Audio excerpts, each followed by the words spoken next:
All right, guys, we're back here on Southeastern 16, presented by FanDuel, our SEC basketball Saturday bets with Brian Edwards. But you know what? We put Saturday bets, and we don't want to put too long in the title, Max Barr. We got Sunday bets this week. We got a Sunday game, so we got to do that. But yeah, so Brian is going to hop on as usual, give us some thoughts on some of these games. We know the spreads haven't come out at FanDuel as we record this on Friday, but they'll be there, and we kind of have an idea of what to expect. So, Brian, I'd say there's two big games that our audience has their eye on the most this weekend, and that is the Saturday game between Kentucky and Arkansas, the Sunday game, which you will have a very close eye on, between Florida and Alabama. Which of those two, or what stands out to you from a betting perspective for those two at this point? Well, Florida has really gotten the best of Alabama here lately. They've beaten them 4 in a row, 104-82, and then they have one close one, 99-94 at Bama last year, and then 102-88 and 105-87.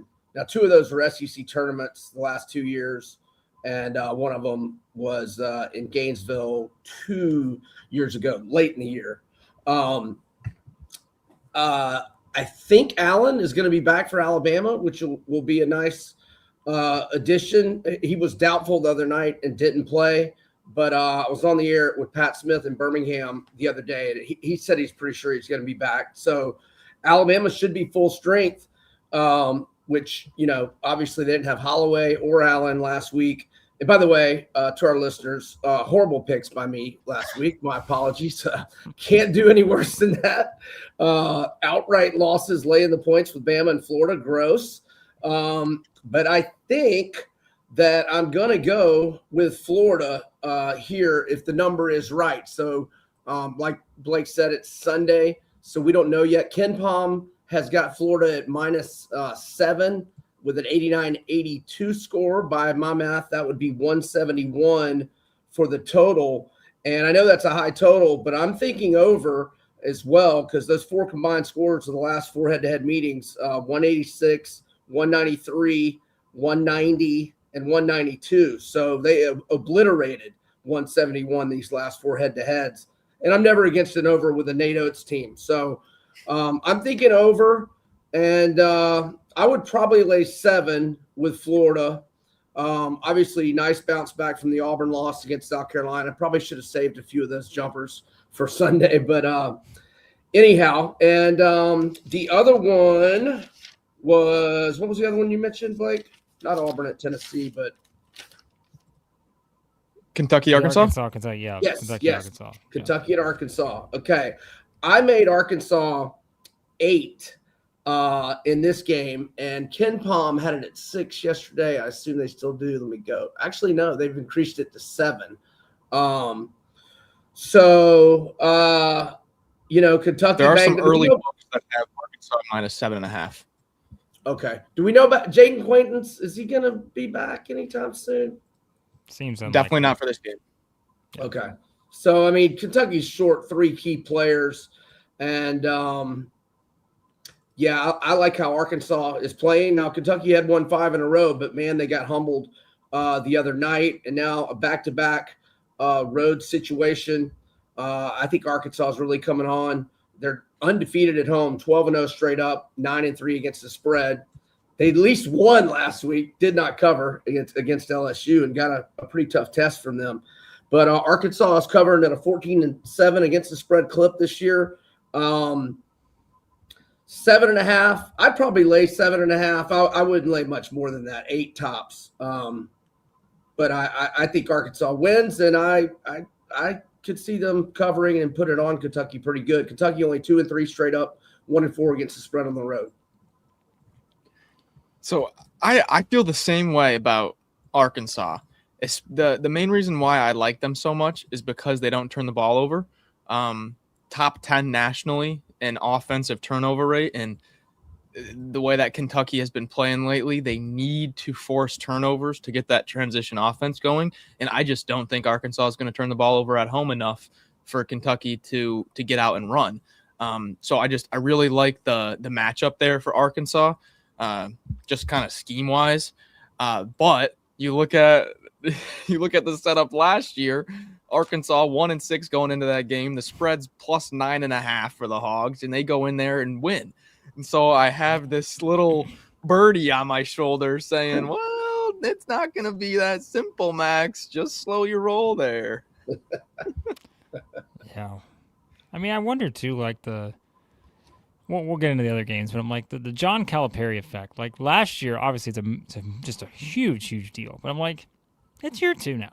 Like, yeah, he was the Kentucky coach, but like, you got Arkansas to the, it's I don't know. Like it's still going to be a big deal. Don't get me wrong. It's Arkansas, Kentucky. It's a huge matchup, but I think that's lessened a little bit, and especially, I don't know. Like Kentucky fans are not pleased right now. I mean, I know they won 5 in a row, but you just got beat by 25 at Vanderbilt, and you got to go in here playing this red hot Arkansas team that just looked invincible at times at home. Not all the time, but a lot of the time.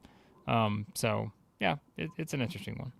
I'm interested to see how Aberdeen defends A-Cuff, because I think Denzel is one of the better on-ball perimeter defenders in the league. Don't you guys? It's good. Yeah. I mean, I'm not saying I don't know that anybody can defend A-Cuff, but I'm interested to see how Aberdeen does with him, because I think he's a hell of a defender. That Kentucky backcourt is going to have their hands full defensively. Chandler, Oweh, I wonder how much minutes Jasper Johnson will get in a game like this. He has kind of been a spark plug guy, an offensive spark plug guy off the bench, but he's got to get those turnovers down. He's been a little bit inefficient. Have any thoughts, Brian, on that Auburn-Tennessee game? I mean, that's another huge one. Like Auburn's won 4 in a row. Defenses look better. Tennessee coming off 2 straight wins on the road at Alabama, at Georgia. So 2 teams that are trending in the right direction for sure. And it seems like one of those, like matchup wise, you got 2 teams that feel very different here in terms of, just kind of the way they get there to the W. What do we see? The book that we saw had 6.5, correct? Is that right? Yep. I think it was 6.5. Yeah. So Tennessee 10-1 straight up at home. 9 of those 10 wins by 14 or more. I think Nate Ament is really starting to get going. I mean, these last 5 games, he's averaging 21 a game, and he shot 39% from 3. So that's going to be a tough matchup for Auburn. Auburn's defense against Florida was fantastic, though. And Auburn is they've won back-to-back on the road now. And, kind of a letdown spot the other night against Texas, and they trailed most of the first half, but come back and get the win. And I think Texas is playing pretty good ball regardless of their record. So I think that's, 2 really solid wins for Auburn. So they go into Tennessee with a lot of confidence. But I wrote down 6.5 or 7 for my spread, and so it's right on there. So I don't really have a big opinion on this one. If anything, maybe the over, which we haven't seen that yet. But let me see from Ken Palm. Let's see what the total score was here. Where's Tennessee? The over for this one set at 148.5. Okay. So the over is 13-7 overall for Tennessee. And I went back and looked, and Rick Barnes in his tenure, the overs had a winning record only 1 season. And this is the second, though. And the over's 13-8 overall for Auburn. And you look at Tennessee, I know it was an overtime game, so that's kind of skewed the other night. But they have 158 against Kentucky. Well, it was another overtime game with A&M, but 158 against Florida as well, 156 against Texas. So I'm thinking over might be the look here for Auburn and the Vols. It's interesting you say that. I also like, Blake, you mentioned their home splits that usually they hold teams to just absurd. Like, they're shooting 35% on the year. They go to Knoxville, they shoot 20%. You brought up some stats in our preview that teams have gone into Food City Center and come out of there with a pretty efficient night from beyond the arc. Yeah, so I think that's going to be interesting with Auburn because, again, I mean, we've never questioned Auburn's offense. Like, I just think they're right. They're they're going to have a pretty good chance to score some points, I think. So I think that's something to consider there. But Brian, you had another game circled, and boy, you sent us like the games you're most interested in here, and this is one that we can't get enough of these two inconsistent teams in Texas and Oklahoma. I mean, this is like playing darts.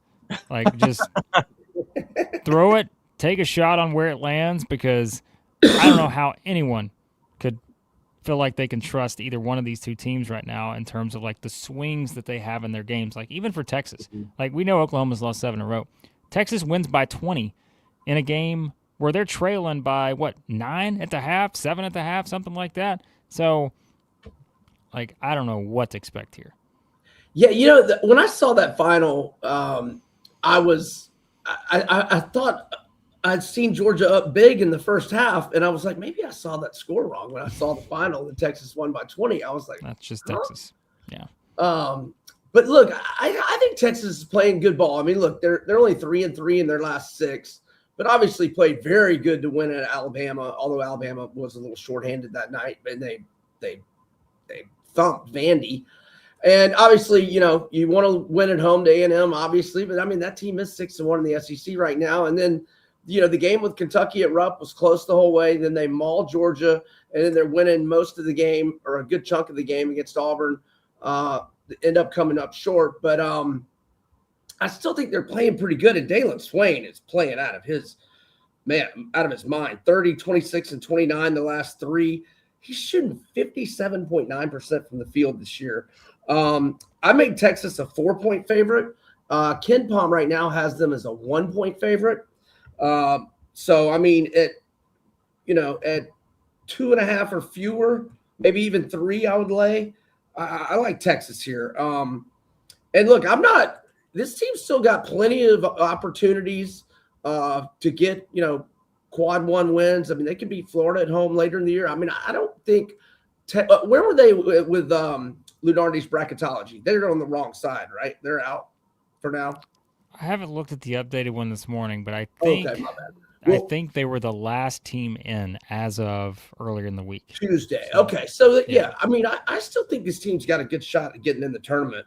And their schedule, it lets up a little bit here. Oklahoma, South Carolina, Ole Miss, Missouri, and LSU in the next 5. So they need to get hot right now. And, again, I think they're playing pretty good.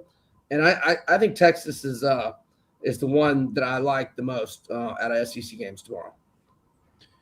Torvik's updated tourneycast has Texas as a 53.9% chance to make the tournament. Percent for an at-large bid, 53.2%. They're as bubbly as it gets, the Longhorns right now. I agree with you, Brian. This has one of the feels for me where it's too obvious, so it makes me nervous. Yeah, Texas, they put teams on the free throw line like it's the plague, and Oklahoma doesn't get to the free throw line too much. It's like the weaknesses for the Texas defense. Oklahoma's not really a team equipped to take full advantage of those.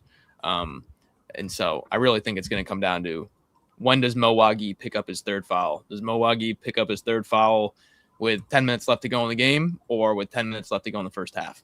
That's going to have a huge impact on this game. Both are possible. Could happen. Any other thoughts, Brian, on this slate? Like you said, it's a pretty loaded slate. Obviously you have the one switcheroo where Vandy and Ole Miss are going to play in Nashville now instead of Oxford due to the weather there. You got some other. I didn't even see that. So they swapped this yesterday, so they're going to play, which I know Vanderbilt fans are not exactly thrilled about, and the reason why is that now by doing that, they flipped the game they were going to play on March 4th to Oxford, which means Vandy will now finish the season with 3 straight road games at Kentucky, at Ole Miss, and at Tennessee. But I mean, what do you do? It seemed very unlikely the game was going to be able to play. It wouldn't have been probably able to be played there this weekend based on the weather. So, so they're swapping that. That gives Vandy 3 straight home games now. They just beat Kentucky. They're going to get Ole Miss. They'll get Oklahoma next Saturday. So that's one of the ones that could be intriguing. May have been more so in Oxford, but Texas A&M at Georgia, I think, is probably the next best game on the board, just based on Georgia's been a little up and down. A&M sitting at the top. Anything else you kind of look at here with some of these other numbers? Well, so I had made Vandy a 6.5-point favorite at Ole Miss, but now that it's at home, I see that Ken Palm's got it at 14. That's probably too many for me to lay, even though they beat Kentucky by 25-ish or 26 the other night. So that's a no play for me. You know, I think Vandy wins, but not sure if they cover. Man, Duke Miles out. What's the latest you heard on Frankie Collins? Because I remember he was listed doubtful one game last week, which led me to believe, okay, maybe he's only one game away, but I don't think he was doubtful for the last game. I just think he was out. I mean, Max, I feel like the way we thought it would set up would be because they have the midweek off next week. We were thinking you give him next week off, and then you bring him back for Oklahoma next Saturday. But I mean, that's just pure guesswork. Like, I have no idea. But if you look at their schedule the rest of the way after that, like, their schedule picks up a bit. So I think that's probably the thinking, would be my guess. If he's close to returning, I would think you get by with this one this weekend, try to get the win, have all next week for him to rest up, and then be ready to go for Oklahoma. As for A&M and Georgia, I made Georgia 2. I don't like this game. I mean, Georgia, needs a win here. A&M, man, buckyball on top of the SEC standings right now. So they've been an underdog only 4 times this year, 4-0 against the spread with 3 outright wins. But I don't like this one. Georgia 11-2 at home, lost that heartbreaker the other night. But if we're winding things down here, I will say one that I do like tomorrow is SMU plus 8.5 at Louisville. I know it's not SEC, but I like how SMU's playing. They've lost some close games on the road, played Duke tough on the road, and Louisville, they have lost 4 of their last 7 and 1-6 against the spread.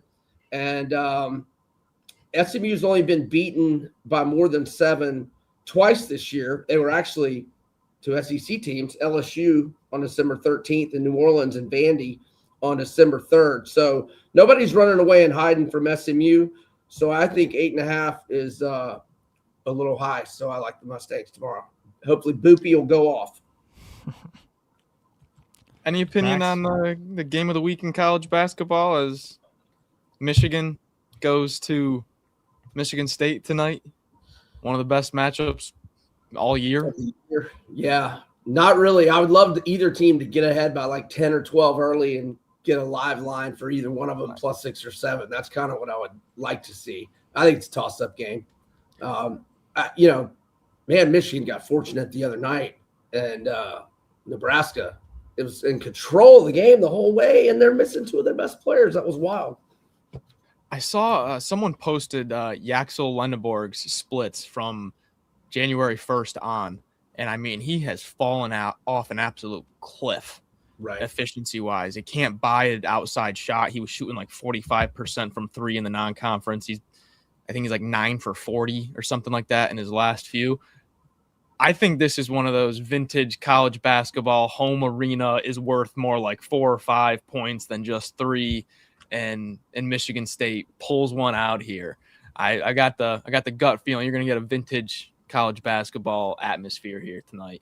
I will say Michigan is 0-7 against the spread their last 7, but obviously all those were double digits, and basically what are they, -1 or 1.5 tonight? I think they're minus 1.5. Yeah. Should be a good one. I'll be watching. Should be. By the way, I just want to quickly on the way out, Bo just had an interesting question, which I'm glad he brought up, because like these are the kind of questions we never think about until someone asks us. Is Georgia's hardwood the hardest on the eyes in the SEC? Yes. Like, I can tell you how many times like I see Georgia's, when you watch the game, you're just like, visually, right? It's like I can't think of any other like that, Max. Is there another one that I'm forgetting? But like, don't you feel like Steegman is like darker? Like, yeah, like it's the court shade looks somehow. darker. Yeah. And like, I don't know how it comes across on TV too. It's just like, it's just a weird thing. For Bo's sake, I hope I'm wrong, but I do like Georgia to win in this matchup, just because of the one angle of Texas A&M is going to try to speed the game up, and then Georgia's going to say thank you, let's speed it up more. Right. Whereas most SEC teams, Texas A&M can just make them so uncomfortable, and you get Rubin and Griffin hitting these threes, and Georgia's going to say, okay, let's keep going faster. Let's keep running up and down. So I do think it's an interesting matchup in that aspect. And per Ken Palm, the total is 171, which is same as Florida, Alabama. Very high total. Yeah. All right. We got it all covered here at Southeastern 16. We appreciate Brian hopping on. Of course, all of our prediction videos are up for all the other games. We haven't actually put up our Florida and Alabama one yet. That'll go up here in about an hour. Max and I recorded that this morning for our members. So that one will be up here in just a bit. We'll share our thoughts on that game. And, yeah, we appreciate you guys hopping in, sharing your thoughts on all this. And, yeah, should be another fun weekend in SEC basketball. So appreciate you watching. Remember, support our friends over at And Collar, ANDcollar.com. Suits, polos, button-ups, quarter zips, pants. My goodness, they got it all. Performance, menswear, Workleisure. They invented it. Don't forget that. It wasn't Max Barr that invented Workleisure. It was And Collar, ANDcollar.com, SEC 16% off over there. And ROKFORM, ROKFORM.com. The world's strongest magnetic phone case, extreme protection, super strong magnets, rock lock, secure mounting, SEC 25. Over at ROKFORM, 25% off. All right. Appreciate you guys. We'll talk to you soon here at Southeastern 16, presented by FanDuel.